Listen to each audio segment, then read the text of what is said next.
ஓம் சாய்ராம். என் அன்பு குழந்தையே, வாழ்க்கையில் பொறுமையும் விடாமுயற்சியும் இருந்தால் சிரமங்கள் என்னும் மலையை கூட நீ வென்று விடுவாய். உன் சாயி சொல்வது பொறுமை அவசியம் என்று சொல்கிறேன். உனக்கு இந்த நேரத்தில் பொறுமை அவசியம். எல்லாவற்றிற்கும் ஒரு நேரம் உண்டு. நீ ஜெயிக்க நினைக்கிறாய். எந்த விஷயத்திலும் எந்த இடத்திலும் நீ ஜெயிக்க நினைக்கிறாய். அப்படி ஜெயிக்க நினைக்கும் உனக்கு அவசரம் ஆகாது. மகிழ்ச்சியின் சாவி பொறுமைதானே. இப்போது நீ வாழும் வாழ்க்கையில் சம்பாதிக்க வேண்டிய குணங்களில் உயர்ந்தது பொறுமை மட்டும்தான். பொறுமை கொண்டவரின் வாழ்க்கை பிறர் பொறாமைப்படும் அளவிற்கு இருக்கும். தங்கமே, ஆமைக்கே பிறப்பை பாரம் என நினைக்கவில்லை.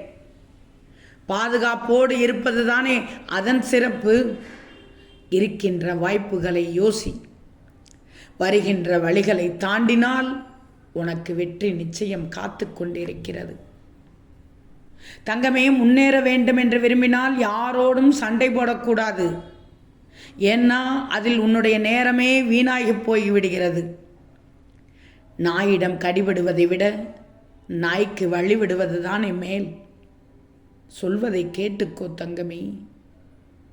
தேவையில்லாத இடத்தில் வீண் வாதம் வேண்டாம். தவறு செய்பவர்களை மன்னித்து விடு. ஆனால் அவர்கள் திரும்ப நம்பும் அளவிற்கு இருந்துவிடக்கூடாது. நான் சொல்வதையெல்லாம் கேட்டுக்கோ. இந்த நேரத்தில் நான் சொல்வது உனக்கானதாகத்தான் இருக்கும்.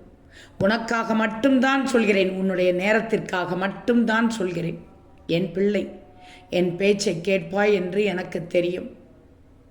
யாரோடும் வீண் வாதம் வேண்டாம், சண்டை போட வேண்டாம். திரும்பவும் சொல்கிறேன், நாயிடம் கடிபடுவதை விட நாய்க்கு வழிவிட்டு விடு.